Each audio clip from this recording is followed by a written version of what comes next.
Boa noite a todos. Hoje estamos aqui com mais um café psicanalítico. Hoje com a gente a Fernanda Samico.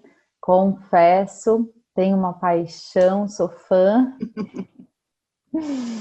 Mas a Fernanda Samico é doutora em psicanálise pela Universidade Estadual do Rio de Janeiro. É diretora do Corpo Freudiano da Escola de Psicanálise do Núcleo de Vassouras. Fernanda, obrigado pelo seu tempo, obrigado por estar aqui hoje com a gente. Fernanda, a psicanálise é uma ética?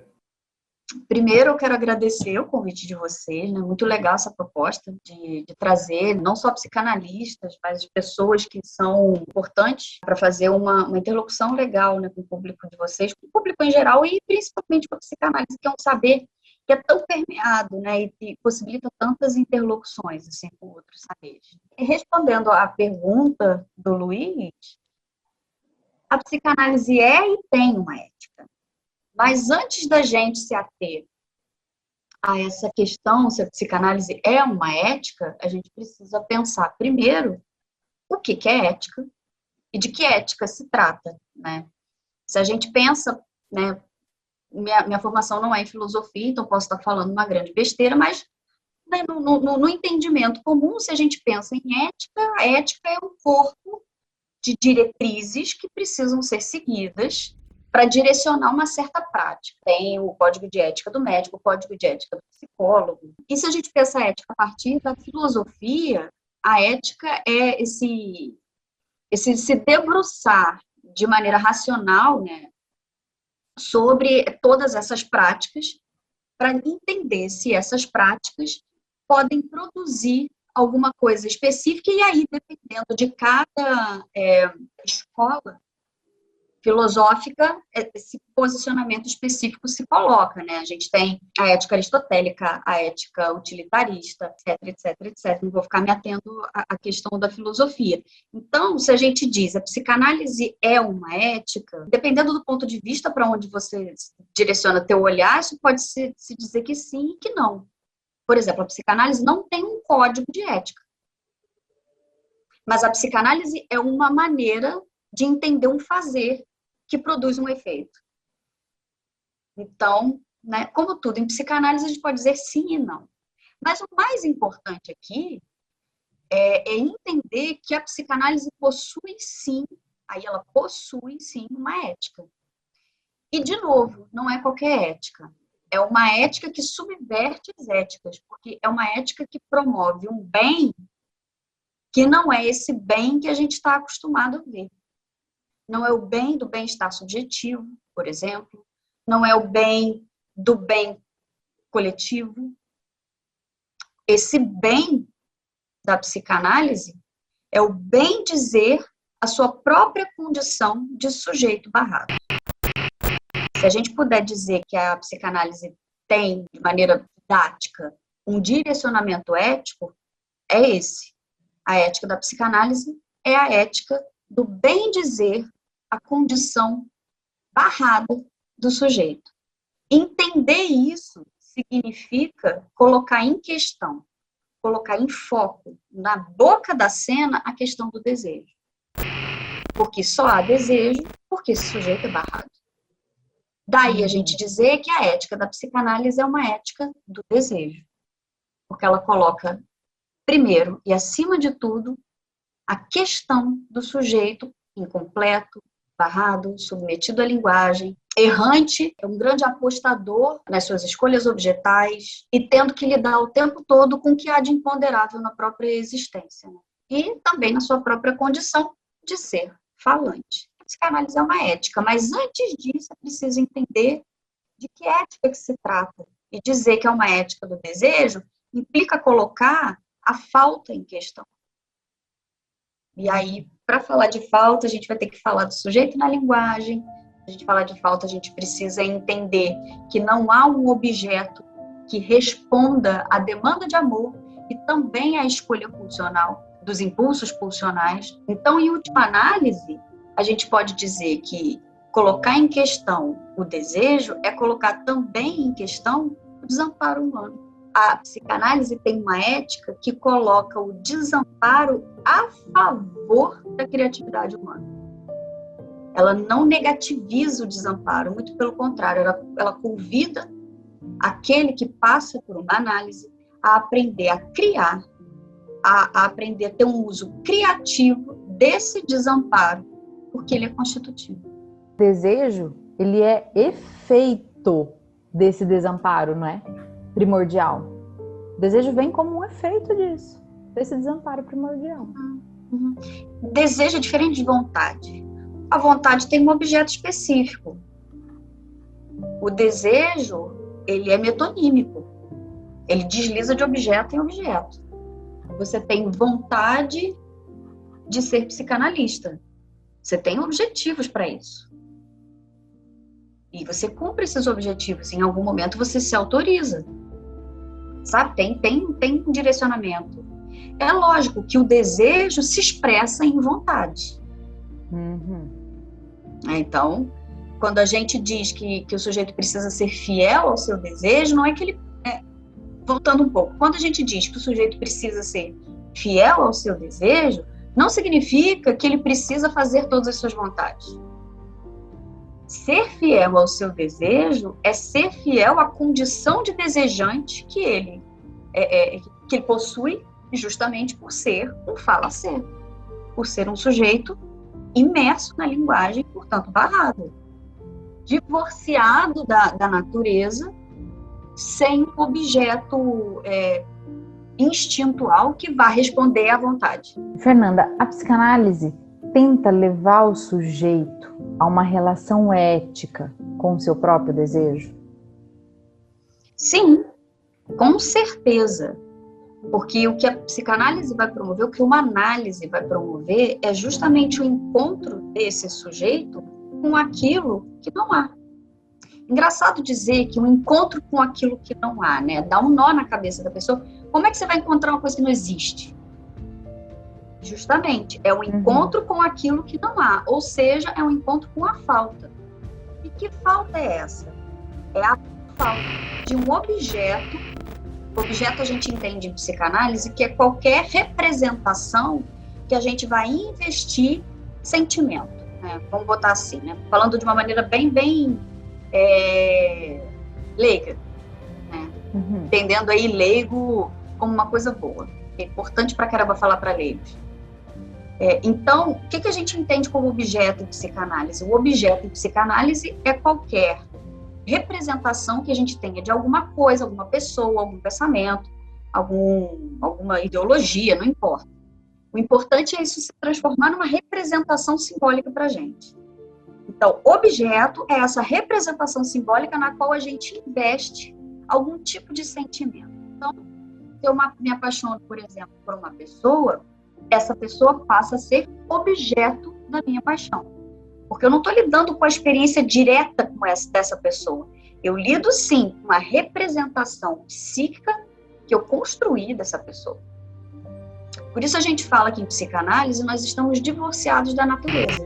Porque uma vez que a gente está inserido na linguagem, uma vez que a gente fala e que a gente vive num mundo representacional, num mundo simbólico, num mundo de palavras, símbolos, signos, nós perdemos a experiência concreta da existência fora dessa construção simbólica. Toda a nossa experiência de existência é mediada pela linguagem. Entre o homem e o mundo há um muro, diz o Lacan, o muro da linguagem.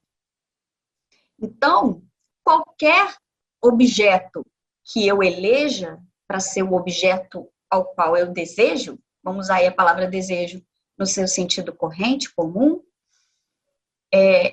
não é esse objeto concreto, mas sim a sua representação, já introjetado por mim. É aquilo que aquilo significa para mim.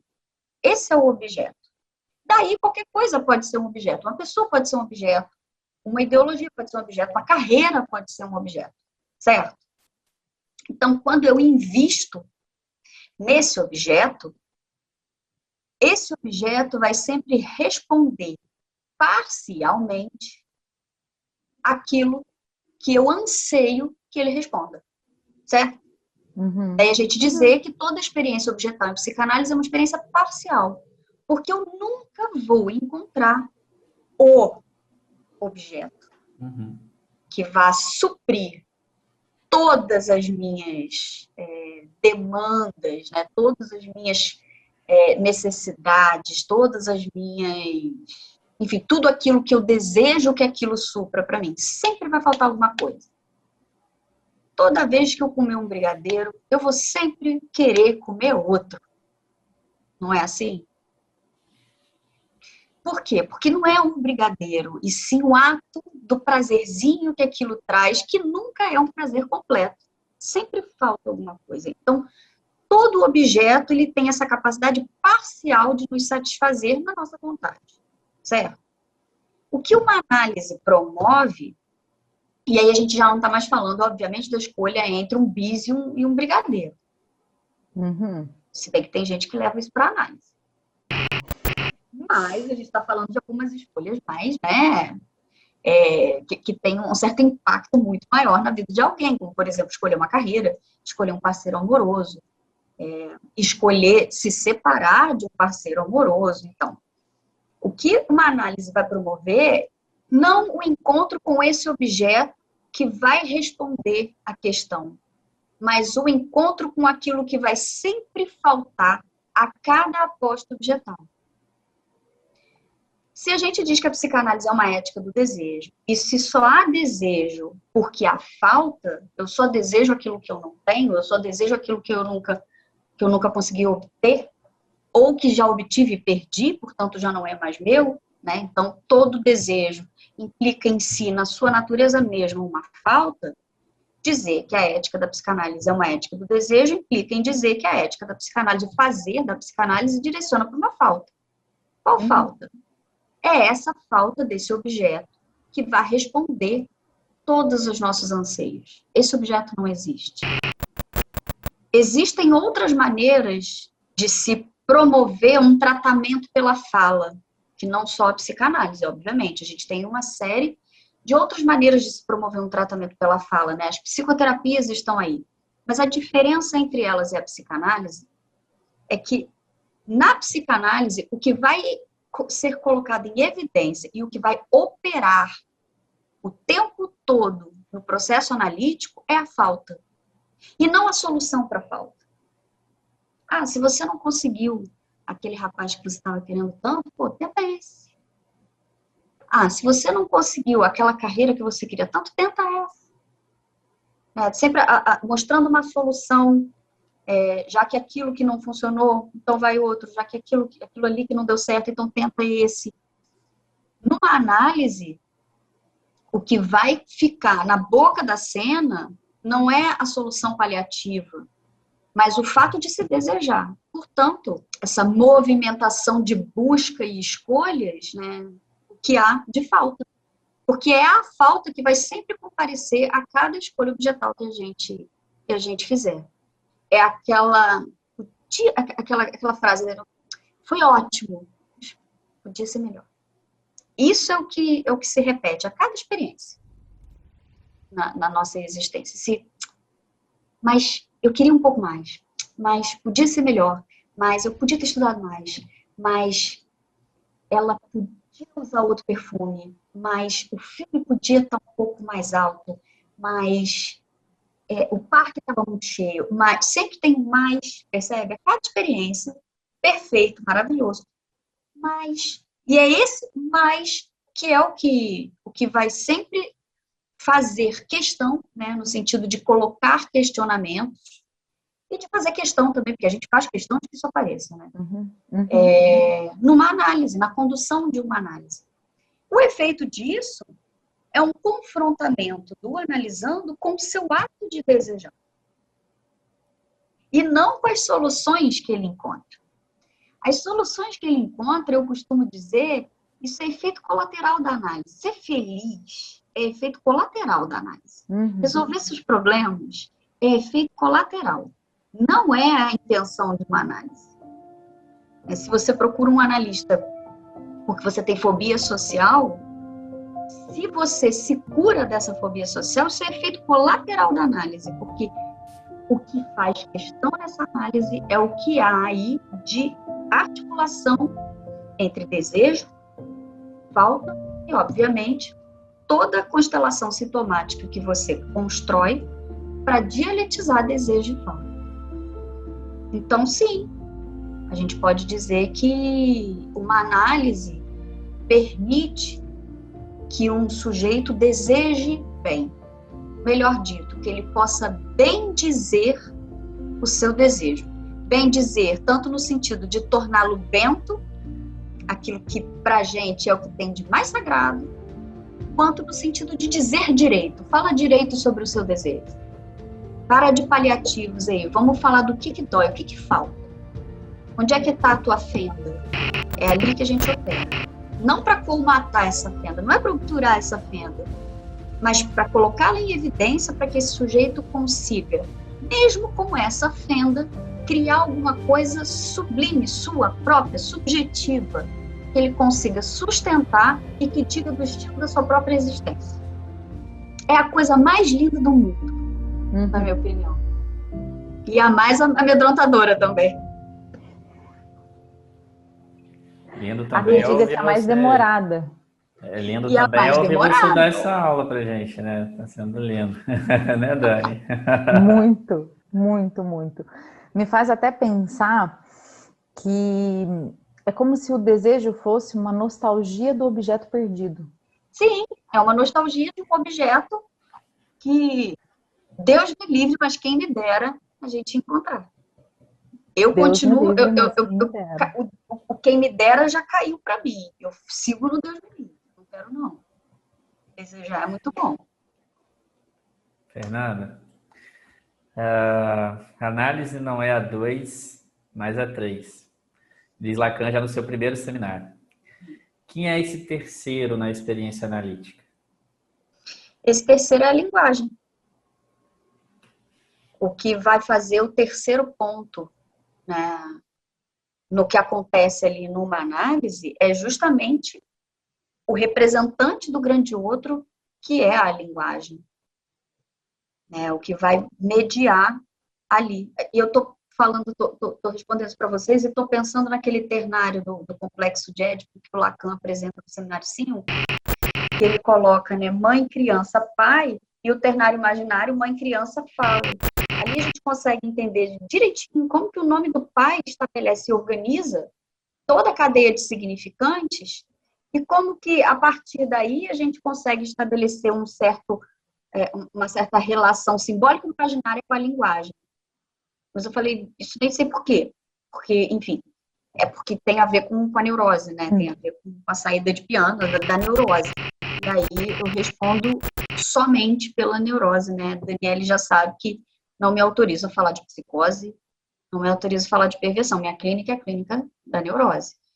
Então, em qualquer possibilidade de laço, o que vai mediar esse laço é sempre a linguagem. É sempre o campo do simbólico, né? É ali entrecortado pelo imaginário, mas sempre o campo do simbólico. Eu ia falar mediar a relação, mas a gente sabe que numa análise não há relação. Aliás, não há relação, de qualquer forma, né? Entre dois seres falantes ali, não há alguma coisa que se relacione, não há rapport, não há, né, uma combinatória ali de dois fatores que formem um terceiro. Né? Sempre haverá um certo desencontro. E numa análise, esse desencontro ele ainda é potencializado, porque um analisando fala de um lugar e um analista, quando fala de outro.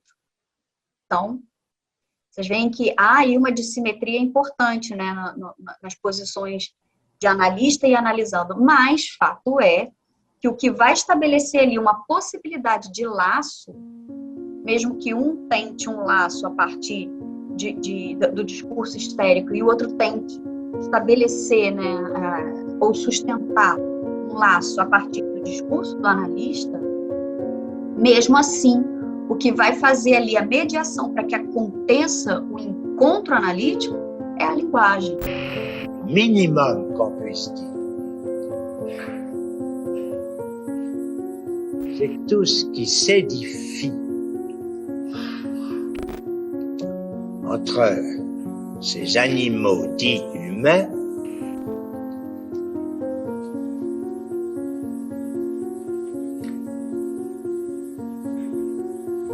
est construit, fabriqué, fondé sur le langage.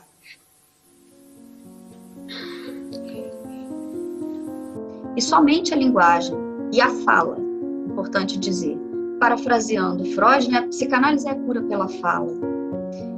E somente pela fala. A fala, e aí eu estou citando Lacan, a fala é a única via na qual uma psicanálise pode acontecer.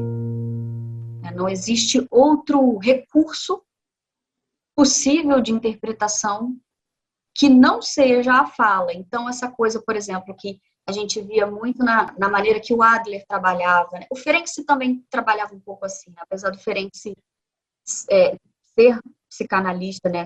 Ter sido um psicanalista importantíssimo, inclusive, mas a coisa de perceber a posição corporal, o gestual, se o sujeito se fecha, se ele, enfim, se você tem uma leitura lacaniana da psicanálise, isso tudo não entra em consideração, porque a gente aposta que somente pelo regime da palavra, ou seja, somente pela via da palavra e da linguagem, alguma coisa dessa condição desejante pode se estabelecer como efeito de criação. E aí, quando eu digo efeito de criação, eu não estou querendo dizer, por exemplo, da criação artística, que pode prescindir da fala. Um escultor pode prescindir da fala e transmitir ali na sua escultura alguma coisa que é da ordem do furo, da barra, dessa fenda que eu falei mais cedo. A arte tem essa capacidade de transmissão do real, né? Dessa condição inefável que o humano porta, né? De ser faltoso. A arte tem essa capacidade de transmitir isso, um saber fazer com a falta. Ali se prescinde das palavras, né?